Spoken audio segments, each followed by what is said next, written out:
Dans cet épisode, nous vous emmènerons aux confins de la province du Yunnan, dans le sud-ouest de la Chine. Découvrez certains des meilleurs thés du pays et préparez-vous à des festivités colorées avec les minorités ethniques de Linzhang. Tout cela tout de suite dans Carnet de route.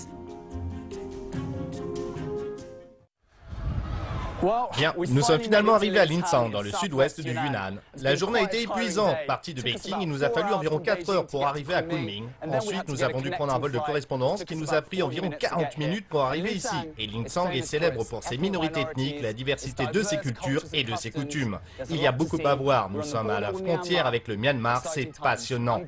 Je suis Gareth Edwards, c'est Carnet de route, c'est parti!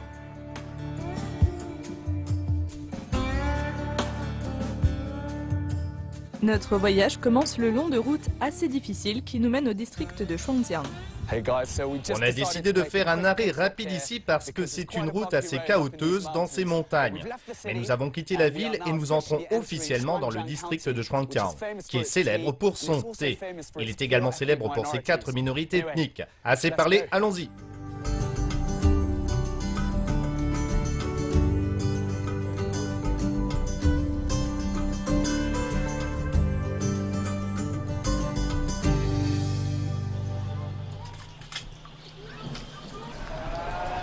Shuangjiang est un district à grande diversité culturelle, mais fait plus impressionnant encore, son histoire de la culture du thé remonte à plus de 3500 ans. C'est ici que vous trouverez des thés parmi les plus chers de toute la Chine. Ici, les feuilles elles-mêmes sont plus grandes que celles des théiers typiques d'autres régions, ce qui explique pourquoi le thé de Shuangjiang est si populaire.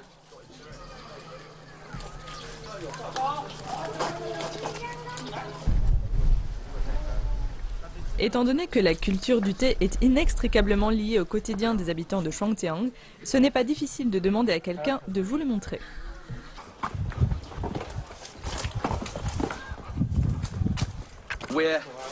On est actuellement assez haut, à 1700 mètres en fait. La raison, c'est que ces théiers sont parmi les plus anciens et les plus chers de toute la Chine. Regardez cette femme, c'est une cueilleuse de thé. J'ai dû demander la permission avant de goûter l'une de ces feuilles très précieuses. Comme ça? Waouh! Ça a un goût très fort, très prononcé. Vous devriez essayer vous-même. Que je monte? Non, merci bien.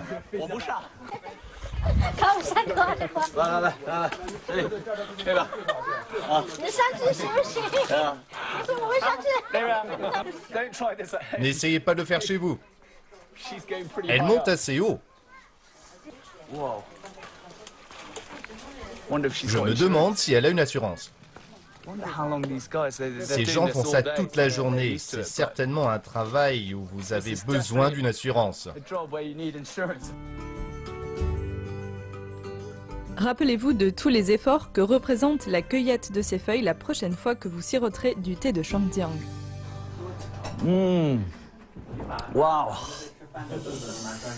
C'est délicieux et je vais vous dire, il faut beaucoup de temps pour arriver au village de Bingdao. Mais cela améliore le voyage. Ce truc est l'une des meilleures choses que vous pouvez trouver dans toute la Chine. Ça en valait vraiment la peine. Délicieux.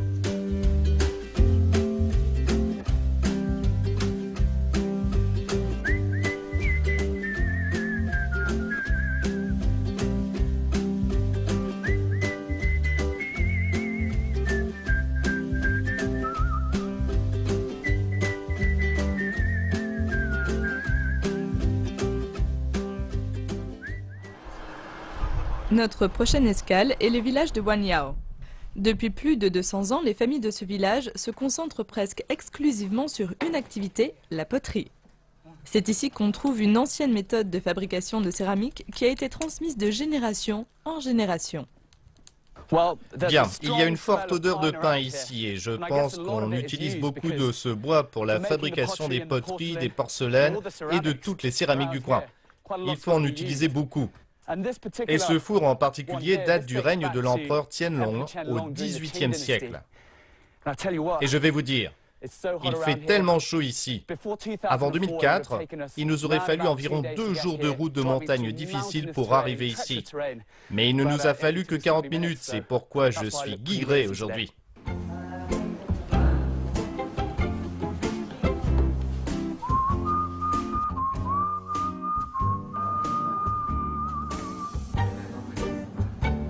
Les villageois utilisent encore une forme traditionnelle de poterie qui remonte à la dynastie des Qing, à savoir entre 1644 et 1911. Bien qu'il existe de nombreuses variantes dans le mode de fabrication, le processus général implique le tournage, la peinture, la gravure, le grattage, la cuisson, le polissage et tout cela demande beaucoup de technique. Je ne vais certainement pas essayer de vous faire une démonstration de la marche à suivre parce que tout d'abord, Demi Moore n'est pas ici et ensuite parce que cette technique nécessite énormément de talent. Monsieur Deng est ici et vous pouvez l'appeler le roi de la poterie du village de Huanyang. Cette technique se transmet de génération en génération depuis des centaines d'années. Regardons juste ce qui fait le mieux.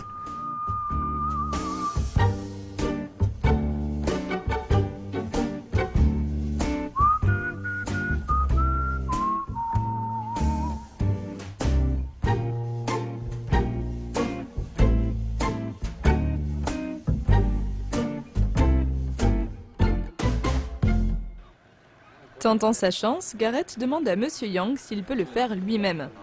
À première vue, ça n'a pas l'air si difficile. Oh mon Dieu! Je ne pense pas que quelqu'un achètera celle-ci. Je pense que je devrais l'acheter moi-même. Il est si poli. Il dit oui, c'est très bien.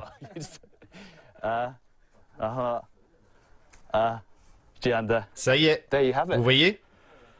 Voici ma première création de poterie. Ça vous dit de l'acheter? Non? Ok, d'accord. Monsieur Yang passe toute sa vie à faire ses poteries et c'est une coutume qui existe ici dans le village de Huanyang depuis plus de 300 ans, donc ce n'est pas quelque chose que vous pouvez faire au pied levé. Et vous pouvez réellement voir la différence. Voici des poteries de Monsieur Yang. Le revêtement est totalement lisse et les miennes sont là-bas. On voit qui est l'expert. Voici mon bébé. Chacun de ces compartiments peut en contenir 56. Ce qu'ils font, c'est d'allumer le feu à la base. Celui-ci chauffera ensuite progressivement chaque compartiment. Et espérons-le, nous devrions avoir quelque chose de joli qui sort de l'autre côté. Oh! Je suis désolé. Ça n'ira pas dedans. Je la garderai en tant que souvenir. Je me tiens éloigné des poteries. Il faut environ 16 heures pour tout finir. Est-ce que vous avez chaud? Oui, très. Il fait très chaud en ce moment, mais c'est par là que tout commence. Et généralement, l'ensemble du processus est assez long. Il faut environ 16 heures avant que les poteries ne soient faites. Et ce gars est vraiment un dur à cuire pour faire ça toute la journée. Venez avec nous à la rencontre des villageois Wa de Shuangjiang et immergez-vous dans les cultures colorées et les danses des minorités ethniques de Linzhang. Tout ceci à suivre dans Carnet de route.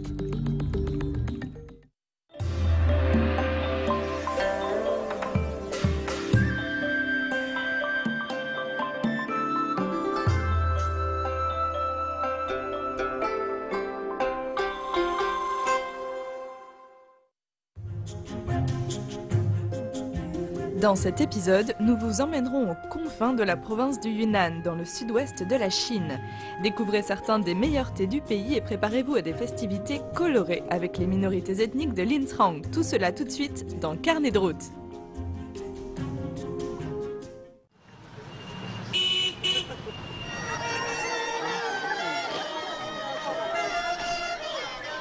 Le nom officiel de Shuangjiang est district autonome Lahu, Hua, Bulang et Dai de Shuangjiang. C'est un peu compliqué, mais c'est parce que le district est habité par ces 4 minorités ethniques. Une chose remarquable que l'on peut observer, c'est que chacune célèbre les fêtes des autres en plus des siennes. Et ce n'est pas tout. Ils célèbrent aussi les jours fériés nationaux, ce qui signifie que, théoriquement, ils sont en vacances la majeure partie de l'année. Je vais vous dire, C'est une occasion exceptionnelle d'être ici avec 4 minorités différentes qui vivent ensemble depuis des centaines d'années. C'est quelque chose de vraiment très spécial. Bonjour. Prenez de l'alcool. Santé. Santé.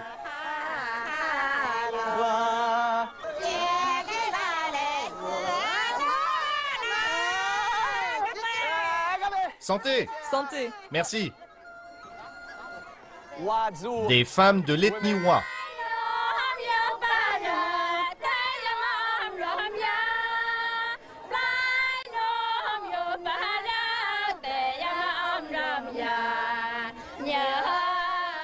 Magnifique. Des voix superbes. Nous sommes de l'ethnie Boulang. Ce serait impoli de ne pas boire avec chaque minorité, donc.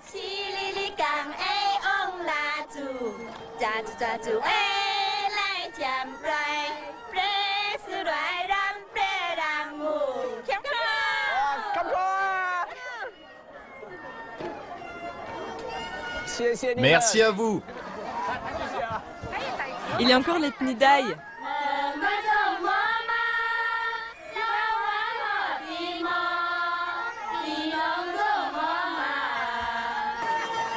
Wow, quelle merveilleuse occasion d'être ici avec un si riche mélange culturel. Je suis au paradis. Je suis au paradis.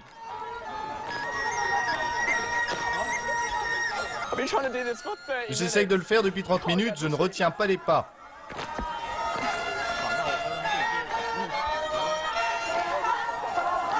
À chaque fois, c'est une minorité différente. Elle est de la minorité Wa.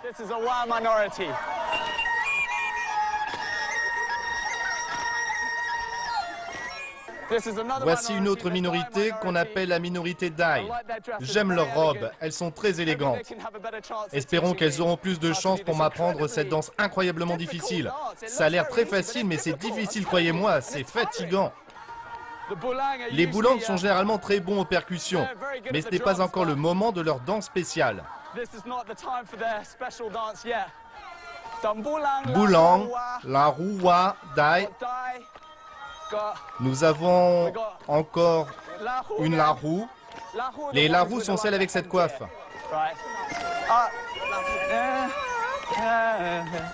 Larou? Je le vois à sa coiffe.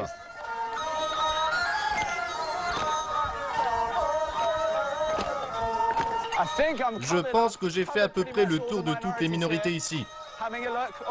Oh, désolé.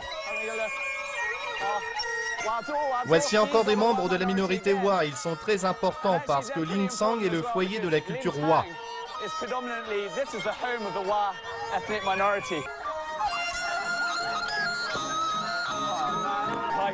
J'abandonne.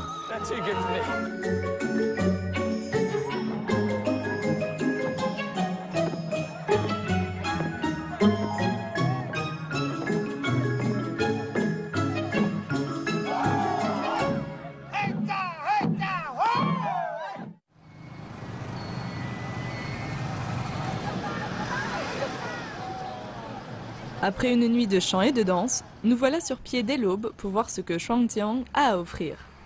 Avec un peu de chance, on pourra faire connaissance avec des Wa, fraterniser avec eux et voir leur vie quotidienne. Bonjour à tous, je prends quelque chose vite fait pour le petit déjeuner. Aujourd'hui, c'est notre deuxième jour dans le district de Shuangjiang et la nuit dernière était assez étrange. Nous sommes arrivés à Shuangjiang et nous avons eu droit à un spectacle local de la part des 4 minorités ethniques du coin, les Wa, les Boulang, les Larou et les Dai.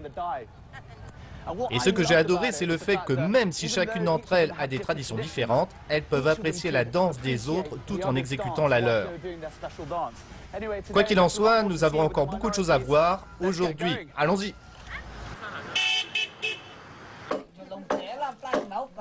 Quand on entre dans le village, il y a de l'agitation dans l'air. Il semble qu'un événement va bientôt se produire. Les Wa se sont réunis et les villageois ont coupé des arbres pour se plier à leur tradition qui consiste à fabriquer un portique. Dans les temps anciens, il y avait peu de divertissement, alors les Wa ont développé des méthodes qui leur sont propres. Certaines de ces traditions ont perduré jusqu'à aujourd'hui. Historiquement, les Wa étaient connus pour être un peuple féroce qui habitait les montagnes du sud-ouest du Yunnan, le long de la frontière avec le Myanmar. Ils étaient principalement craints parce que l'une de leurs anciennes traditions consistait à décapiter, dans le cadre de rituels, des clans rivaux ou des étrangers comme des Anglais dans les années 1930. Cela mis à part, ils étaient et sont encore connus pour leur sens de la fête. Pour tous les rituels et événements importants, comme les mariages et la construction d'une maison, tous les habitants du village se mettent sur leur 31 pour chanter et danser dans un grand cercle en se tenant par la main. En fait, chez les Wa, toutes les occasions sont bonnes pour prendre part à des réjouissances.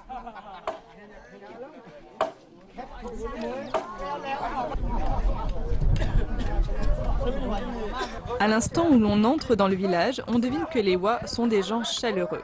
Mais au premier abord, ils sont un peu timides.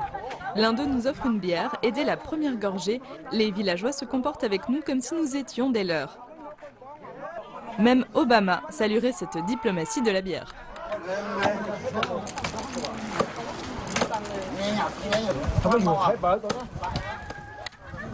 Bien que les Wa, les Lahu, les Dai et les Bulang soient tous des montagnards à Shuangjiang, il est facile de les distinguer en regardant simplement la façon dont les bâtiments sont construits.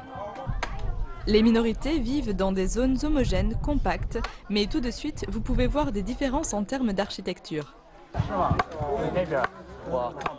Je n'arrive pas à y croire, ils se sont levés très tôt ce matin, ils ont fabriqué cette grande corde que l'on voit ici. Ils ont juste pris leur petit déjeuner, il leur a fallu 4 heures pour faire cela à partir d'un grand arbre qui était là-bas. Et voilà.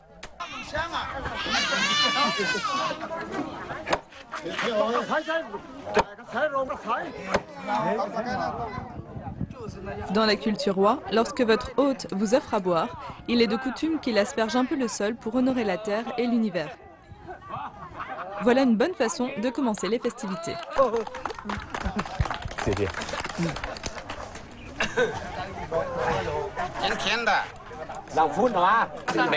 C'est à base de riz. C'est juste comme les Rice Krispies au Royaume-Uni. Il y a 300 personnes qui vivent dans ce village.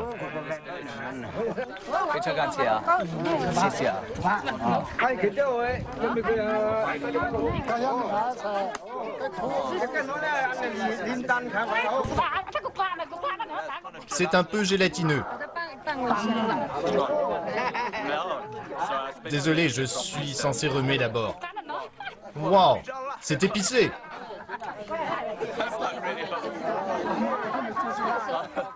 C'est vraiment très épicé.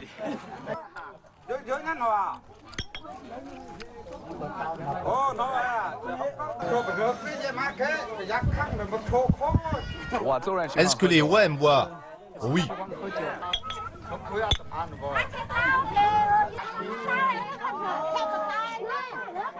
Ce n'est pas le tout de faire épaille, il faut encore se balancer.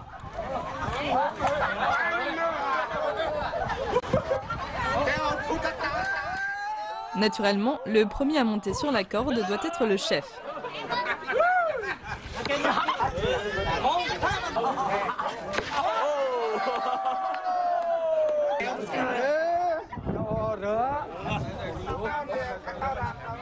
C'est un moment d'excitation rare pour les Wa et ils n'en perdent pas une miette.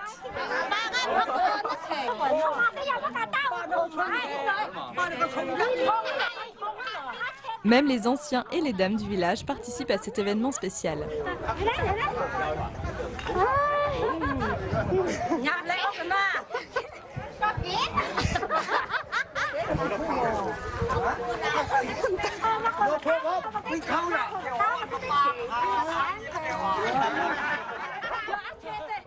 Eh bien, si les Wa s'amusent sur cette balançoire, pourquoi pas Gareth?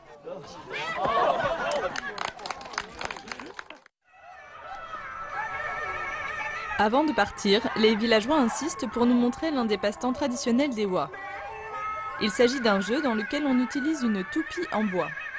Celle-ci ressemble à un champignon qu'on appelle tizong. Ce n'est vraiment pas un jeu facile, mais les Wa l'adorent.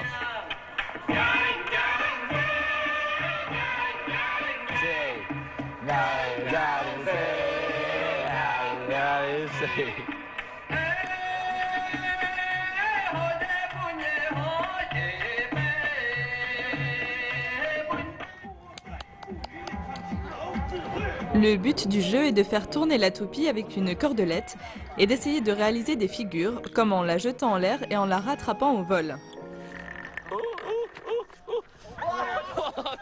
C'est en fait très difficile à faire. Laissons d'abord la place aux pros pour voir comment on fait.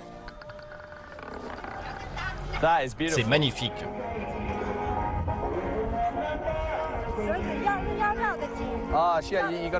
Vous devez enrouler la cordelette en serrant bien. On le refait, on le refait. Je pense que j'aurais pu faire un peu mieux. Mais en fait, elle se débrouille bien. Il faut serrer fort.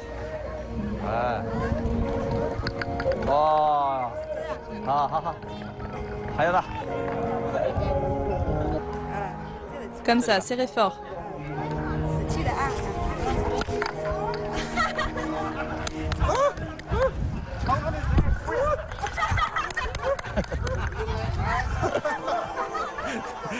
Merci beaucoup. De rien. On se rend vite compte que c'est plus qu'un simple passe-temps pour les Wa. Chacun tient à ce que sa toupie aux décorations uniques se distingue des autres. Une fois le jeu commencé, on peut voir à quel point les participants désirent montrer leur talent.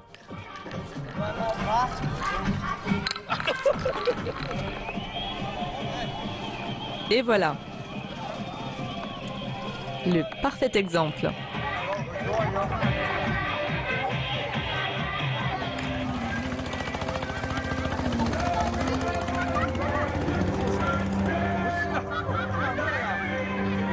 Il vient de me l'offrir. Je voulais le payer parce qu'on ne peut pas en acheter. Ils les font eux-mêmes et il vient de m'en faire cadeau. Je suis vraiment touché.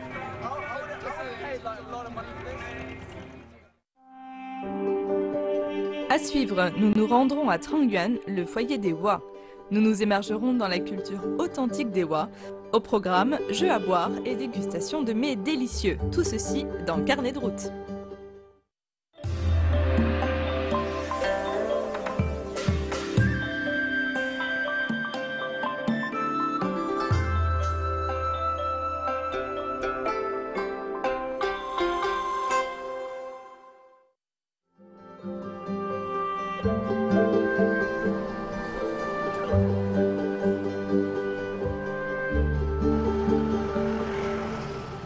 Wow. Ces gens-là sont de sacrés bosseurs. Ce n'est pas une vie facile, vraiment pas. Ils doivent cultiver sur une pente assez raide. C'est pas facile.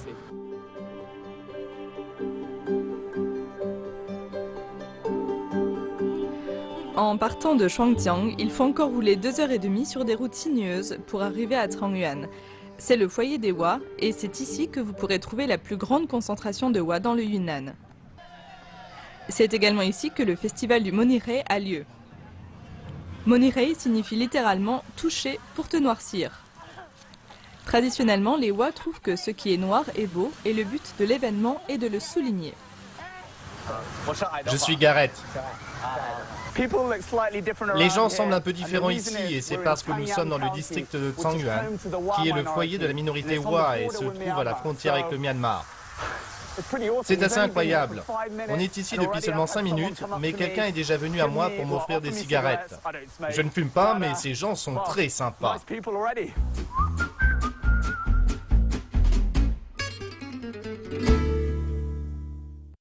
Désireux de goûter à quelques spécialités culinaires locales, nous allons dans l'un des restaurants Wa les plus populaires de Trang-Yuan.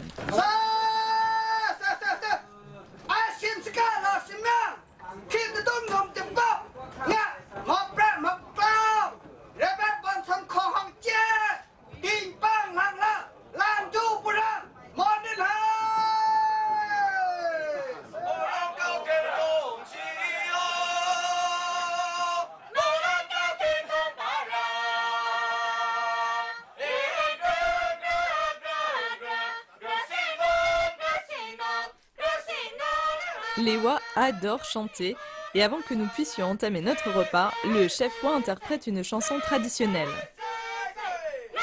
Il y a seulement quelques heures, notre équipe écoutait la même chanson dans la voiture. C'est si merveilleux de l'entendre interpréter en direct dans un cadre authentiquement Wa. Mon Dieu, dans la culture Wa, il est d'usage de pouvoir manger avec vos doigts et mon ami ici mange beaucoup mieux que moi. Si vous venez ici, assurez-vous de demander aux habitants comment manger correctement, sinon, voici de quoi vous aurez l'air. Mais ça me va parce que je ne suis pas très bon avec les baguettes, de toute façon. Il va sans dire que les Wa ne font pas que chanter. Le regard joyeux, ils ne sont que trop heureux de soumettre Gareth à l'un de leurs jeux à boire traditionnels les plus éprouvants. Tant qu'ils chantent, vous devez boire. Il suffit que l'un d'eux ait envie de pousser la chansonnette à nouveau et c'est reparti pour un tour de chant et de verre à boire. Fini, j'en peux plus. Allez, un dernier pour la route. Eh bien, c'est infernal comme jeu à boire. J'ai la tête qui tourne un peu en ce moment. Je suppose que le but du jeu était de boire jusqu'à la fin de la chanson. Sauf qu'ils ont simplement continué sans s'arrêter. Quoi qu'il en soit, c'était un bon repas. Sortons d'ici. Nous voici maintenant de retour en ville. Chaque année, vers le début du mois de mai et seulement quelques jours après le Songkran, la fête de l'eau de la minorité Dai, vous trouvez des milliers de Wa réunis à Trangyuan qui se préparent pour leur grand festival, le Monirei. Et cette année, nous y sommes. Bien, c'est jusqu'à présent une expérience absolument géniale. On a réussi à goûter un peu aux cultures et aux traditions locales ici à Linsang. Mais la vraie raison pour laquelle nous sommes venus ici, la voici. Le festival du Monirei. Ce soir, c'est la cérémonie d'ouverture, mais vous savez quoi? On verra ça une autre fois parce que 3, 2, 1, rendez-vous au prochain épisode.